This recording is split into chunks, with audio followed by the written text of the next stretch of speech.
À la une de cette édition du 20h sur les antennes de la télévision du Monde, le gouverneur de la région du Sud était sur le terrain dans le cadre de la tournée d'animation socio et économique après les départements de l'Océan, du Djaïloba et de la vallée du Thème. Félix Ngelengele était l'hôte des populations de l'Anvila. Il en a profité pour inviter ses administrés à s'inscrire massivement sur les listes électorales. En économie, le Cameroun prête à investir 1 milliard de francs CFA pour développer les filières ananas, bananes plantain et palmiers à huile. Le projet est financé par la Banque africaine de développement et l'État rentre dans le cadre du projet de développement des chaînes de valeur agricoles. Hors de nos frontières, nous mettrons le cap sur le Japon où le bilan ne cesse de s'alourdir et malgré le sourire des rescapés, ce sont des pluies meurtrières qui s'abattent depuis plusieurs jours dans le pays. Dans l'ouest et le centre de l'archipel, des crues, des inondations et glissements de terrain ont fait des dizaines de morts et une cinquantaine de blessés graves. Et puis en sport, plus de 24 heures après la suspension des championnats Elite 1 et Elite 2, les matchs comptant pour la 25e journée de l'Elite 2 et la 30e journée de l'Elite 1 ont été reprogrammés respectivement pour le mardi 10 juillet 2018 et le mercredi 11 juillet 2018. Les combinaisons de ce championnat Elite 1 rendu à la 30e journée, c'est à suivre dans cette livraison du 20h sur les antennes de la télévision du Monde.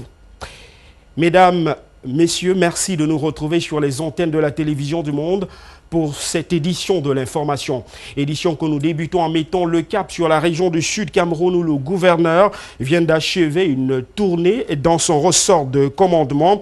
Après les départements de l'Océan, du Djaïloba et de la vallée du Thème, Félix Ngelengele était l'hôte des populations de l'Anvila. Il en a profité pour inviter ses administrés à s'inscrire massivement sur les listes électorales.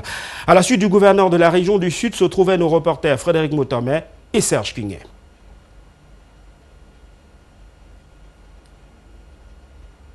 Le centre, le littoral, le sud-ouest et l'est sont les régions bénéficiaires de ce projet de développement des chaînes de valeur agricoles. Objectif, mettre à la disposition des producteurs d'ananas, de bananiers plantains et de palmiers à huile durant 45 mois le matériel végétal de qualité et en quantité suffisante. Selon les termes de la convention signée entre l'État du Cameroun et la Banque africaine de développement, ce projet nécessite la mobilisation de plus de 1 milliard de francs CFA, 978 millions de francs CFA en transfert direct en capital et 85 millions de francs CFA en équipement et matériel roulant. Concernant ce dernier aspect, le matériel roulant acquis par le ministère de l'Agriculture et du Développement rural doit être retrocédé à l'Institut de recherche agricole pour le développement.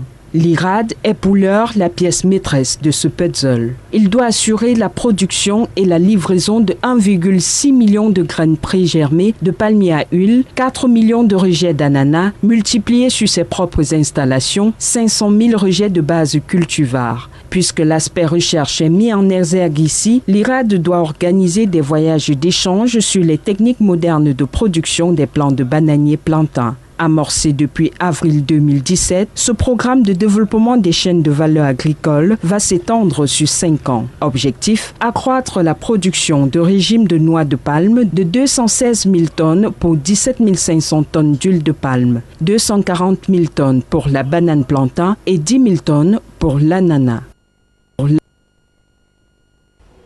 Vous l'avez rectifié par vous-même, il s'agissait d'un reportage relatif à la filière banane. Le Cameroun est donc prêt à investir la somme d'1 milliard de francs CFA pour booster cette filière à travers un projet financé par la Banque africaine de développement et l'État du Cameroun qui entre dans le cadre du projet du développement des chaînes de valeur. On en vient maintenant à l'actualité politique de cette livraison de l'information en mettant le cap sur Yaoundé où des appels à candidature du président de la République Paul Biya se multiplient à travers le pays. L'Union des populations du Cameroun vient de réitérer sa volonté de voir Paul Biya briguer de nouveau la magistrature suprême au cours de cette année 2018. Les précisions de Jean-Oscar Libok et Mohamed Essomba II. S'impliquer dans tout ce qui se passe, notamment les élections.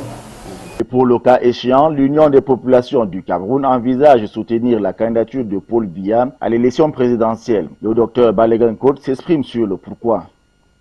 J'avais dit que dans ces conditions, ces élections ne seront pas ce que nous attendons. Et le PC croit Il faut se rassembler autour du président pour qu'il fasse, après les élections, un gouvernement d'union nationale qui nous permet donc d'aller vers une transition et de faire des élections plus crédibles quand nous tous, on aura déjà endigué les problèmes que nous connaissons.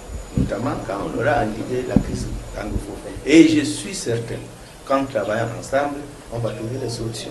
Dans le fil de l'actualité, la déclaration du président français Emmanuel Macron vis-à-vis du Cameroun et le commentaire de l'Union des populations à ces déclarations. Macron parle de la stabilité. S'il a prononcé 3 phrases, 2 parlent de la stabilité. Mais en dehors de la stabilité, il a parlé du pluralisme. Le pluralisme, c'est quoi? C'est en réalité, ça rejoint ce que le camarade secrétaire général dit, un gouvernement d'union nationale. Et dans ce gouvernement d'union nationale, le pluralisme devra compter. Et il faut dire que l'UPC a un label et un gouvernement d'unité nationale sans l'UPC ne sera pas un gouvernement. L'Union des populations du Cameroun qui, dans sa stratégie de conquête de l'électorat, a envisagé depuis le renouvellement du bureau directeur, l'installation des organes décentralisés et la phase de la région du centre est entamée. Le secrétaire général a mandat.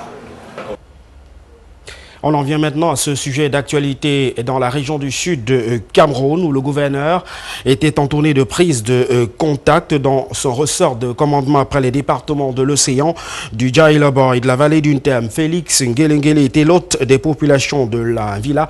Il en a profité pour inviter ses administrés à s'inscrire massivement sur les listes électorales. Frédéric Moutomé, Serge King.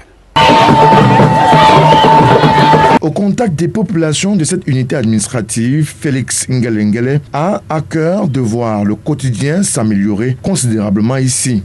Pour ce faire, il leur demande non seulement de s'inscrire massivement sur la liste électorale pour garantir la paix, la stabilité et l'émergence du Cameroun, mais aussi de travailler d'arrache-pied.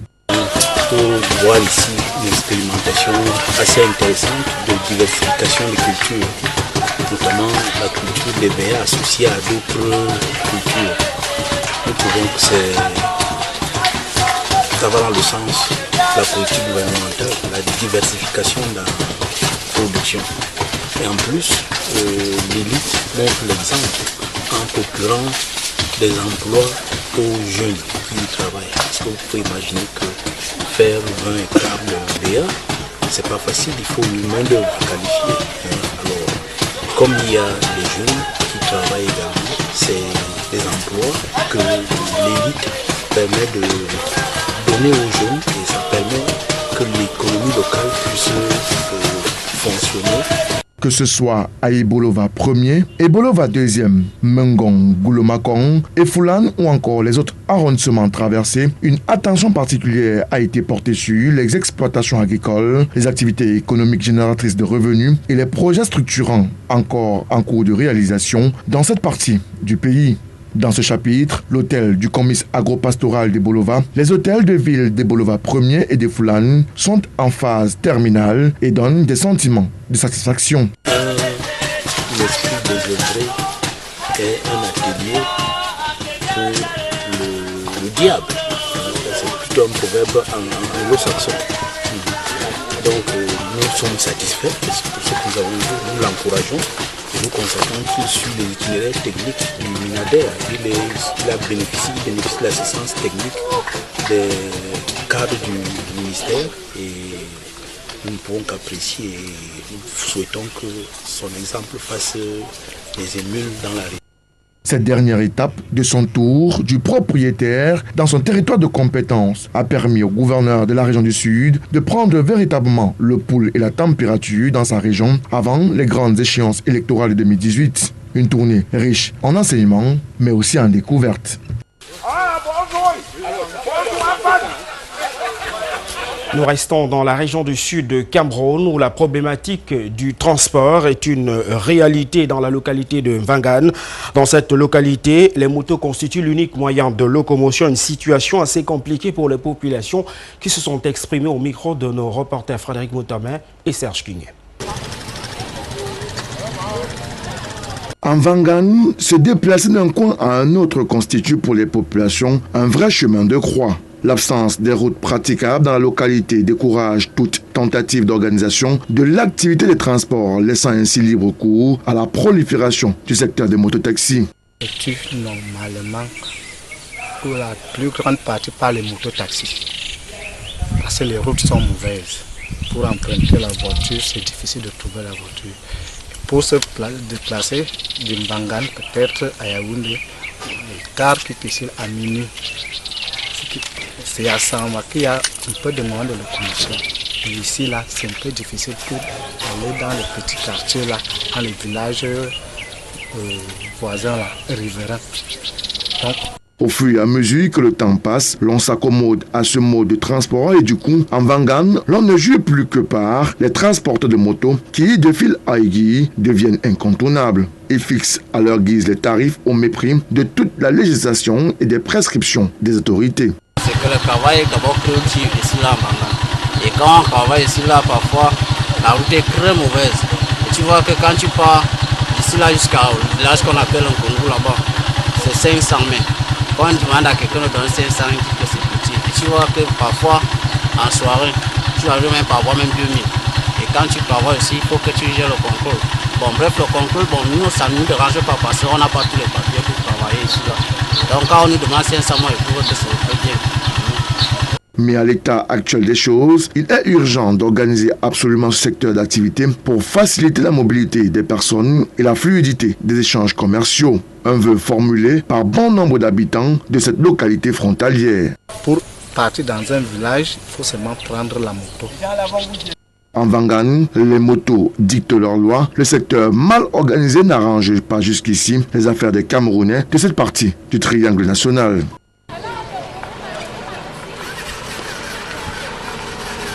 Parlons à présent de la lutte contre la consommation des drogues, la prostitution et d'autres fléaux sociaux. Mounouna Fotso sensibilise et tire la sonnette d'alarme à Damayo dans la région de l'extrême nord du Cameroun. Le ministre en charge de la jeunesse et de l'éducation en civique a procédé au lancement d'une campagne de vacances utiles à Marois 1er. Les précisions de Frédéric Moutomé et d'Adjé Gonje. L'initiative est à mettre à l'actif du maire de la commune de Marois 1er à l'extrême nord du Cameroun.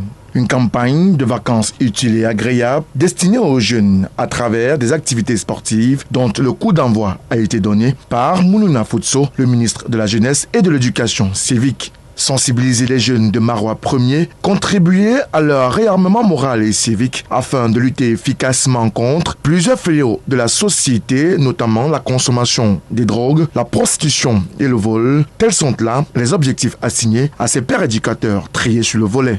La région de l'extrême nord et la ville de Marois en particulier revit après, comme vous le savez, les épreuves que la région a traversées, notamment les exactions de la secte Boko Haram.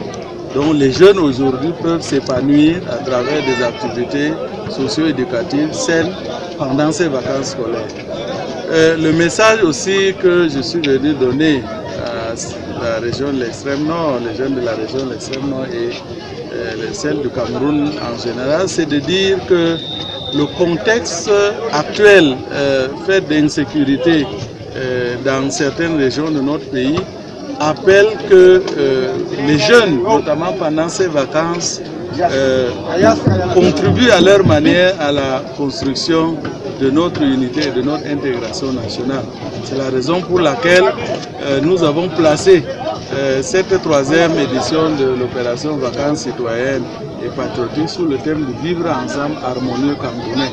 Le temps de cette cérémonie, la jeune fille de Marois 1er et partant de la région a été interpellée par la présidente du Conseil national de la jeunesse. Celle-ci recommande par ailleurs à cette couche de la société de se prendre véritablement en main. Précisons que cette campagne de vacances utiles et agréables se tient sous le thème « Contribution de la jeunesse de Marois 1er pour la promotion de la jeunesse patriotique ».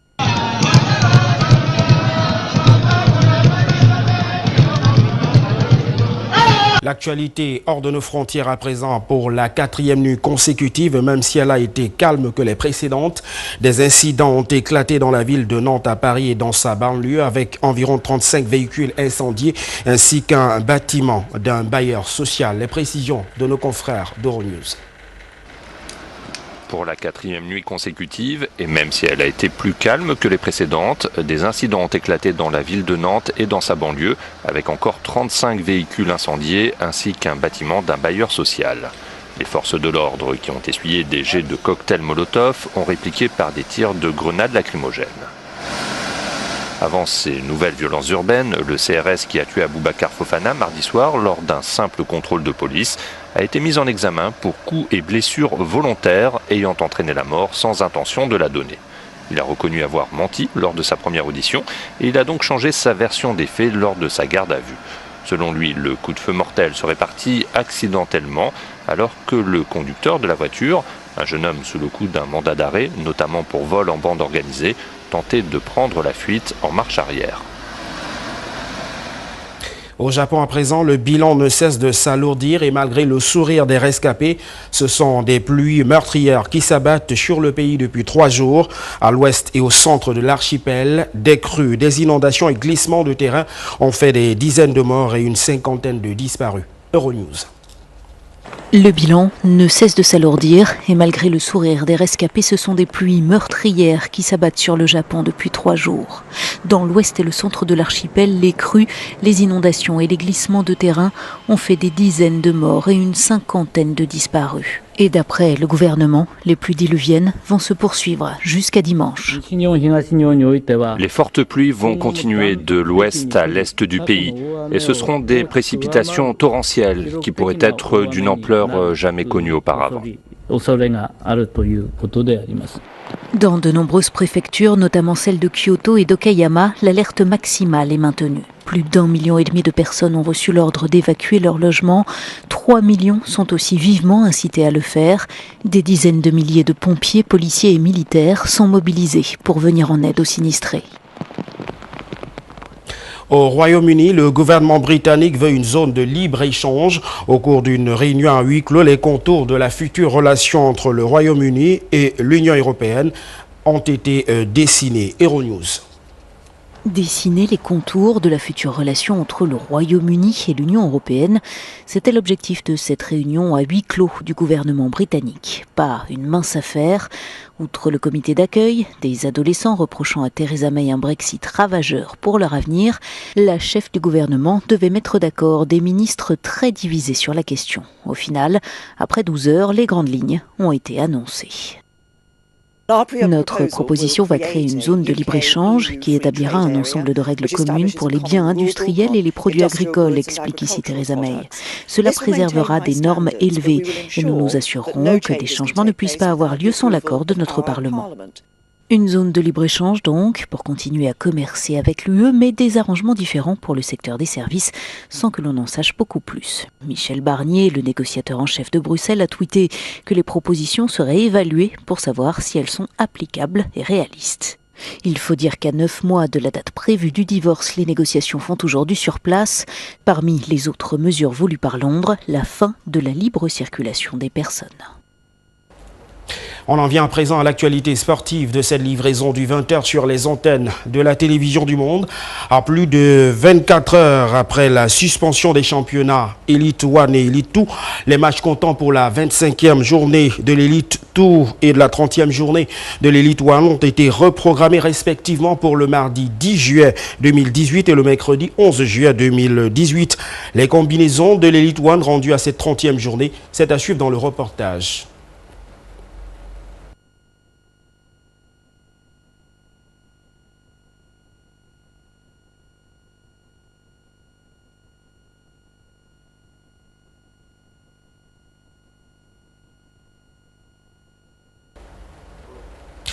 Toutes nos excuses pour la qualité inaudible de cet élément. Nous y reviendrons dans nos prochaines éditions spécialisées. Avant de refermer cette livraison du 20h, Nous vous rappelons les principaux titres au sommaire. D'abord, cette tournée de prise de contact entamée dans la région du Sud Cameroun par le gouverneur Félix Nguélé qui en a profité pour inviter ses administrés à s'inscrire massivement sur les listes électorales. En économie, le Cameroun prête à investir 1 milliard de francs CFA pour développer les filières ananas, bananes, plantain et palmier à huile. Le projet financé par la Banque africaine de développement et l'État du Cameroun entre dans le cadre du projet de développement des chaînes de valeur. Et puis, hors de nos frontières au Japon, le bilan ne cesse de s'alourdir. Des pluies qui se sont abattues depuis 3 jours dans l'archipel ont fait une dizaine de morts et plusieurs personnes disparues. Et puis en sport, nous y reviendrons pratiquement 24 heures après la suspension des championnats Elite 1 et Elite 2, des matchs comptant pour la 25e journée et la 30e journée de l'Elite 1 ont été reprogrammés respectivement pour le mardi 10 juillet et le mercredi 11 juin 2018. Nous vous offrirons les combinaisons de cette rencontre pour la 30e journée dans nos prochaines éditions spécialisées. Mesdames, Messieurs, merci de nous avoir suivis sur les antennes de la télévision du Monde. Nos programmes se poursuivent. Bonne soirée à tous.